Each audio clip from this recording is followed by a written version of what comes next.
Godi Kagodin Heart, tutorial tayo, no? Yung gawin natin, yung pag-insert ng uniforme sa combat, yung pag-tuck-in, no?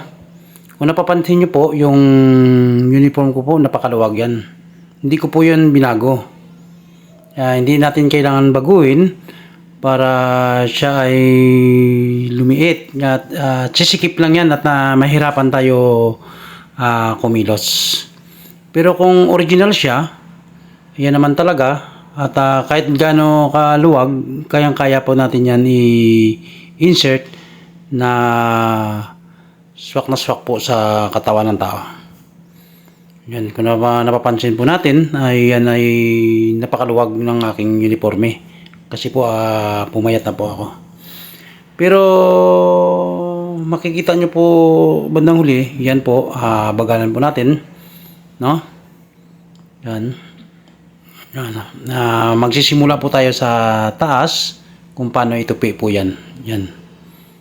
Yan, sa ilalim ng tuhod, yan, itupi lang po yan. Tapos kasunod pong sa baba. Yan po.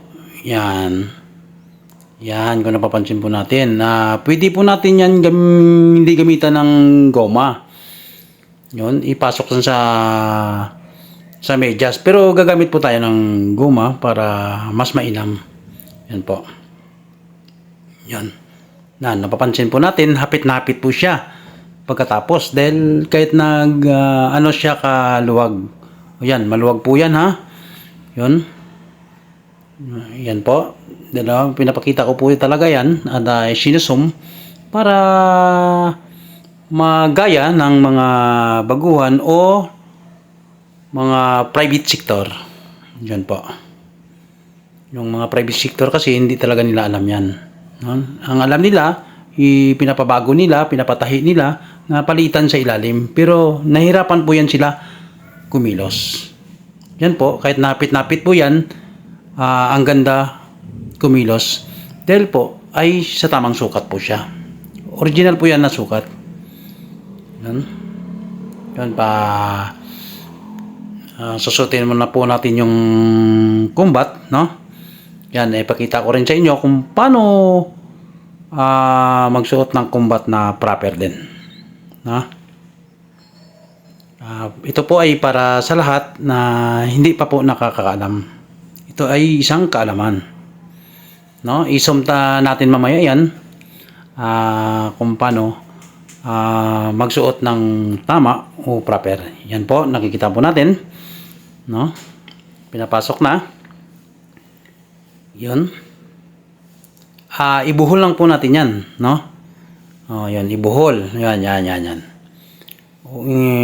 Yun, tapos ipasok sa kabilang gilid. Napapansin po natin na hindi na natin inikot yung tali o sintas. Para pag tinignan po siya ay malinis. Yan po, ganoon din po sa kabila. Pwede din natin itali yan.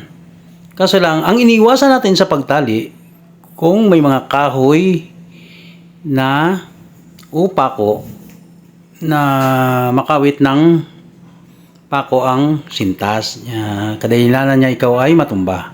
Pero kung yan ay malinis na malinis. Yan, napapansin po natin, ano? Yan po ang proper na pagsuot ng combat. No?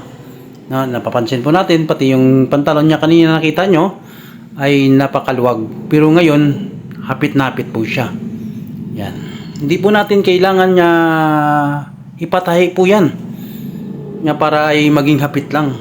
No? Kung marunong po tayo, ay maging ganyan ang kalabasan ng ating pagsuot. No? Okay. Susuot na po tayo ng ating pantaas na uniforme. At aalis na po. Papunta na po tayo sa kampo. No? Yan.